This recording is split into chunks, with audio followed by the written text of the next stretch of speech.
আসসালামু আলাইকুম বন্ধুরা, আশা করি আপনারা সবাই ভালো আছেন। কিছুদিন আগে আমি আপনাদের একটা ভিডিও দিছিলাম যে আমার একটা গরুর বাছুর আছে, বকন বাছুর। সে বাছুরের গায়ে ল্যাম্পু ঘাও বের হয়েছে। তোমরা আমাদেরকে অনেকে কমেন্ট করে বলছিল যে এটা ল্যাম্পু ঘাও, ভালোভাবে চিকিৎসা করে জানায়, চিকিৎসা করলে পরে এটা ভালো হয়ে যায়। তে আমি বন্ধুরা আমার বাড়ির সবাই মিলে আলহামদুলিল্লাহ চিকিৎসা করার পর বন্ধুরা আমার এই বাছুরটা এখন সুস্থ আছে। আসো তোমাদেরকেও দেখায় আমাদের বাছুরের কি অবস্থা। বন্ধুরা আমার ভিডিওটা কীরকম লাগে তোমাদের কাছে অবশ্যই কমেন্ট করে জানাই দিও, আর আমার চ্যানেলটিকে সাবস্ক্রাইব করে পাশে থেকো। আসো দেখা যাক আমাদের বাছুরের কি অবস্থা। আল্লাহর অশেষ রহমত ছিল বন্ধুরা, সে কারণে আমাদের বাছুরটা এখনো ঠিকঠাক ভাবে দাঁড়ায় আছে, দেখতে পারতেছো। আগে তো বন্ধুরা কিছুই খাচ্ছিল না, প্রথম 3 দিন না খাওয়ার কারণ বন্ধুরা আমরা এখন বুঝতে পারতেছি। কারণ মুখের পর যে ফোঁটটা তোমরা দেখতে পারতেছো, এই ফোঁটটা বন্ধুরা এখনো সেরকম ভাবে ঠিকঠাক হয় নাই। তাই এখন আস্তে আস্তে ঠিক হচ্ছে। এখন এর ভিতরে পুঁজ আছে আমার মনে হয় বন্ধুরা। এই ফোঁটের কারণেই আমাদের বাছুরদা ঠিকঠাকভাবে খাইতে পারতেছিল না, কারণ এই ফোঁটটা মুখের পর বের হয়েছিল। আর যখন ফোঁটটা বের হয়েছিল তখন মুখটা অনেক ফুলে গেছিল। আমরা ভাবছিলাম হয়তোবা এই ফোঁটের কারণে গায়ে জ্বর আসি ফুলে গেছে, কিন্তু বন্ধুরা পরে আমরা বুঝতে পারি কি যে ওর মুখের পরে সবচেয়ে বড় ঘাওটা বের হয়েছে বন্ধুরা। সে কারণে ও ঠিকঠাকভাবে খাইতে পারতেছিল না। এখনও ফোঁটটা ঠিকঠাকভাবে শুকায়নি বন্ধুরা, এখনও ভিতরে টিপ দিলি দাবি যায়, মানে বোঝা যাচ্ছে কি যে ভিতরে পুঁজ আছে। দেখি আজকে দুপুরবেলা যখন গোসল করব তখন বন্ধুরা এখানে একটু টিপ মারি, পুঁজ বের করে দিয়ে নিবারণ পাউডার দিয়ে দেব। এরপরই চলতেছে বন্ধুরা। খ্যার হোক ঘাস হোক আগে যাই দিতাম, কিছুই খেত না, মুখের দিক খালি চায়া থাকতো। আর এর ভিতরে বিদ না থাকার কারণেও মুখ ভালোভাবে লড়াইতে পারতো না, সে কারণেও খাইতেও পারতো না বন্ধুরা। এর যে শরীর ছিল এই শরীরটা বন্ধুরা বিগত 20 দিনের মধ্যে শরীরটা কমে গেছে বন্ধুরা। তোমাদেরকে কি বলবো, এক ব্যাপারে এসে বলে গেছিল কি যে আপনাদের এই বাছুরটাকে আমি 80,000 টাকা দেবো, বেচবেন নাকি? আমরা বলছিলাম কি যে না, আমরা একে রেখে দেবো। আর ডাক্তার এসে বলছিল কি যে যদি ল্যাম্পু ঘাও না হয় তো আপনাদের এই বাছুরটা 1-1.5 মাসের মধ্যেই ঢাকা আসতো, বীজ দেওয়ার মতো উপযুক্ত হতো। তা আমরা ভাবছি কি যে এখন দেখা যাক আল্লাহ কি করে না করে।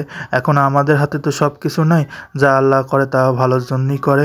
তো বন্ধুরা অনেক টাকাই খরচা করছি বন্ধুরা এর পেছনে। আমরা এখন আপাতত আলহামদুলিল্লাহ সুস্থ আছে। দোয়া করো বন্ধুরা কোনো রোগ ব্যাধি যেন না দেয় এদের। আর আমাদের এই ঘর তোলার পর আমরা একটা জিনিস ফেস করছি, প্রচুর পরিমাণে মশা। তার একটাই বিশেষ কারণ, আমাদের এই ঘরের পিছনে প্রচুর পরিমাণে বাঁশের ঝোড়, তোমরা দেখতেই পারতেছো। আর আমরা এই বাঁশের ঝোড় থাকার কারণে এই যে নীল দেখতেছো নেট, এই নেট কিনলে আসি আমরা এই ঘরের সাইডে দিয়ে দিছি। আর এই বাটামগুলোর সাথে দেখতেই পারতেছো তেলিকাটা দিয়ে, তেলিকাটার ভিতরে আমরা ওয়াশার লাগাই, ওই ওয়াশার দিয়ে আমরা বন্ধুরা সাইডে লোহা বার তেলিকাটাটা মারি দিছি বন্ধুরা, দেখতেও সুন্দর লাগতেছে।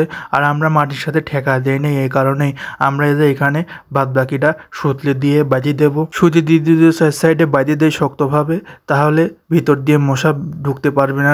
বাটামের উপর দিয়ে আমরা একটা সুতি ঘুরাই দিছি যেন এই নেটগুলো আমরা উপরে তুলতে পারি আর নিচে নামাইতে পারি, কারণ দিনের বেলায় অনেকটাই গরম পড়ে। দক্ষিণ সাইডে মোটামুটি একটা বিল আছে আমাদের, বিলের বাতাসগুলো আমাদের ঘরে মোটামুটি ভালোই লাগে।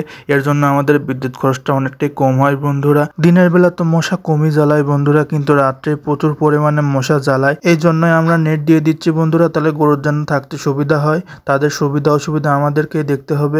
আমাদের এই 4 সাইডে নেট দিতে 3300 টাকার মতো খরচ হয়েছে বন্ধুরা। তোমরা যদি মাটি পর্যন্ত ঠেকায় দাও তাহলে তোমাদের আরও বেশি খরচ হতে পারে। প্রথম আমরা চাইছিলাম কি যে মাটির সাথে ঠেকায় দেবো, পরে আব্বু বললো কি যে মাটির সাথে ঠেকায় দিলে একটু বেশি খরচ হবে না, যেহেতু আমাদের 4 সাইডে ওয়াল দেওয়াই আছে। আর এর আগের বার আমরা বাদালের জন্য এই নেট কিনেছিলাম, সে নেটে আমাদের হয়ে যাবে না। আব্বুর কথা মতো আমরা 4 সাইডে বন্ধুরা দিয়ে দিছি, দেখতেই পারতেছো, দেখতে অনেকটাই সুন্দর লাগতেছে। আজ 2 দিন ধরে আবার বৃষ্টি শুরু হয়েছে বন্ধুরা। এর আগে আমি তোমাদেরকে জানাইছিলাম যে আমাদের একটা বেগুনের ভুঁই আছে, বেগুনের ভুঁইয়ের মধ্যে মরিচ গাছও লাগাইছিলাম, বেগুন গাছও লাগাইছিলাম বন্ধু আমরা একসাথে। এই বৃষ্টির কারণে আমাদের অনেকটাই ক্ষতি হয়েছে বন্ধুরা। তোমরা যদি এর আগের ভিডিওটা না দেখে থাকো ডিসক্রিপশন বক্সে লিঙ্ক দেওয়া আছে, তোমরা দেখে আসতে পারো।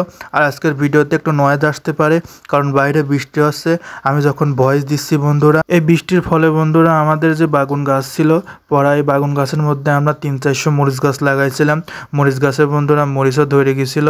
এই মরিচ ধরার গাছগুলো আমাদের মারা গেছে প্রত্যেকটা গাছ বন্ধুরা। কি বলবো, পড়াই 200-250 গাছ এরকম মারা গেছে। এখন 100-150 গাছ আছে, যেসব গাছে এখনো মরে আসে নাই, ফুল আসা শুরু হয়ে গেছে।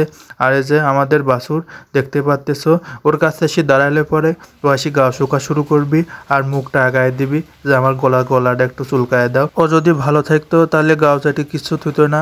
আর এখন আসি যেরকম খাড়াইছি, আগে ওর সামনে খাড়ানোও যেত না।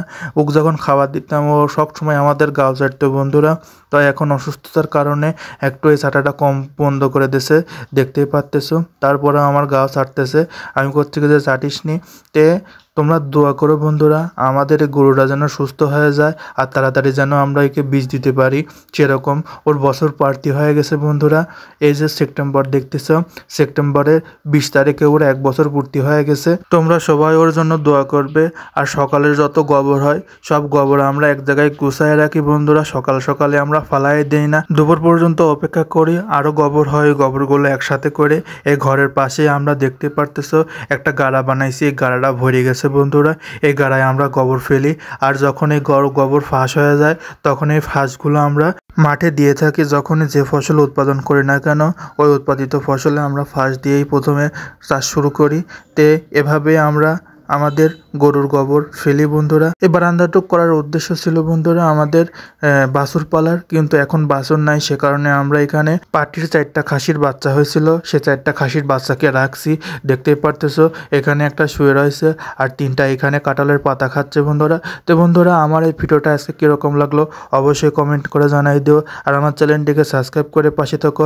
আজকের মতো এখানেই বিদায় নিচ্ছি বন্ধুরা, খোদা হাফেজ।